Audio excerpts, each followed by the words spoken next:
Okay. 1, 2, 3.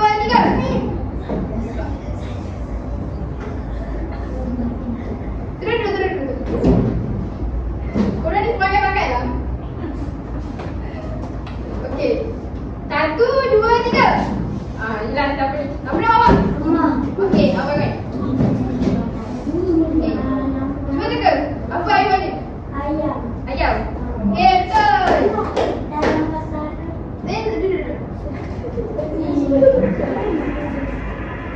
So, haiwan ayam dalam bahasa Arab adalah dadarun. Cuba sebut balik. Dadarun. Okey, bagus. Apa yang ada kat sini?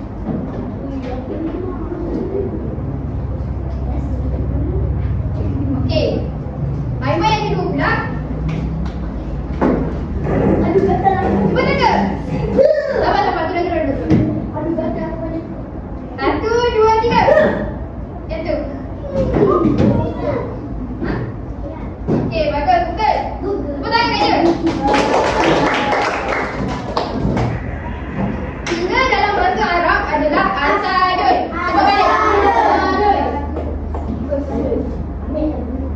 Untuk yang haiwan yang ketiga. Korang rasa apa ni? Duduk. 1, 2, 3. Ni. Belah. Okey, betul.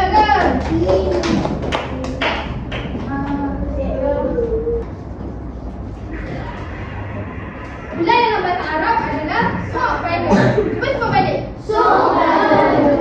Okey, bagus. Untuk yang keempat. Ini haiwan yang paling korang memang selalu dengar. Cuba teka. Okey, turun tangan dulu. 1, 2, 3. Okey, kita pilih yang kat sini lah sebab tak ada wakil lagi yang kat sini. So, sekejap korang dulu. 1, 2, 3. Ni. Okey, cuba teka haiwan apa? Kucing. Betul. Haiwan dia kucing.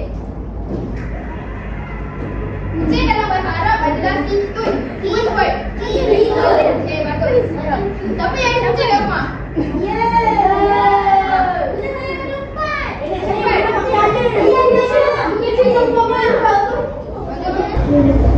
Semangat tak korang main game tadi? Semangat!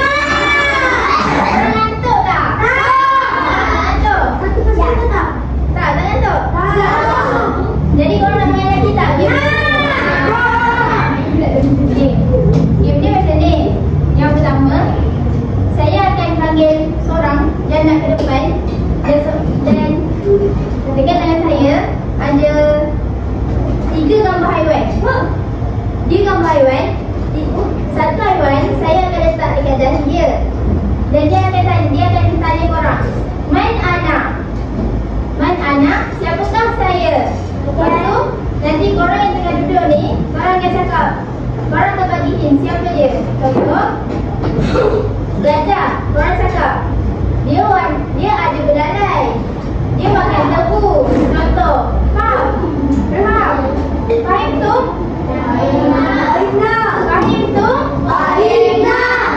Dan antum musta'idun?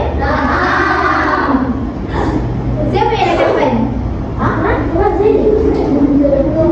Saya.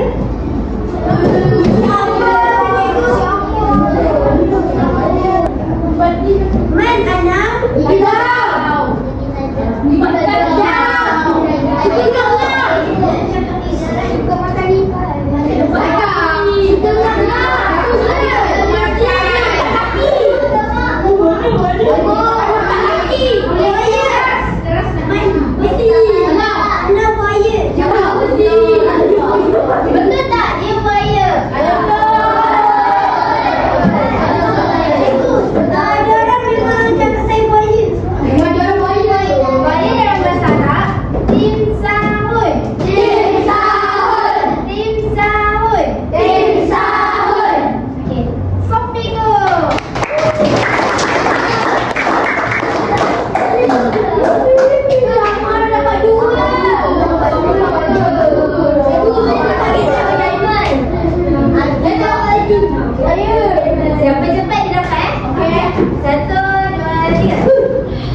Apa? Tengok belakang lah. Belakang.